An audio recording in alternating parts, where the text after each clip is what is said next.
Proverbs 29:25. Kahadluki ang tawo ug malaot ka, saligi ang Ginoo ug mabulahan ka.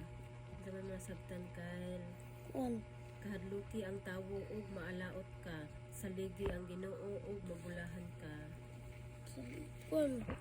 Yoga kadlukan kung kadlukan nimo tao kay pa adto kas kadawtan kasi ikaw kadlukan nimo Ginoo kay mabulawan ka. Daragong kalong Bawal ka mag hadlok wala sa tao. siya. Nga ayaw kahadluki ang tawo. Mahadlok ka sa usa ka tawo, dili lang ko mabuhat ani oy kay nahadlok ko niya, dili lang ko ani oy.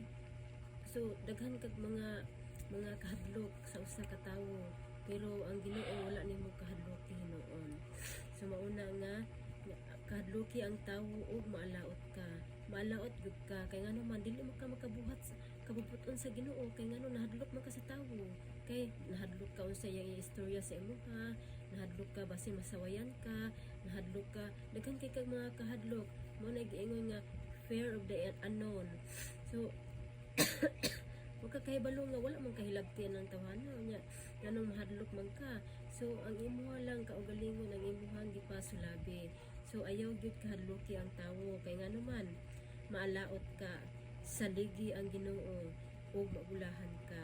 So salig lang gyud sa Ginoo. Adto gyud ka mangayo og lakas sa Ginoo.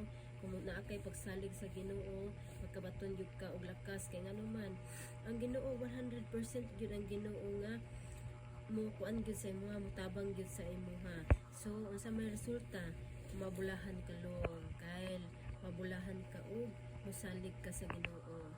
Kay ngano man kanang tawhana nga imong gikahadlukan, wa ka kahibalo nga mao din ay gamiton sa Ginoo nga mutabang sa imuha. Unya nahadlok na ka, nahadlok ka pagduol niya, nahadlok ka nga sa ka-istorya sa iya ha. Ayaw, kung dili dito gyud ka sa Ginoo mo, dot mo salig sa iya ha.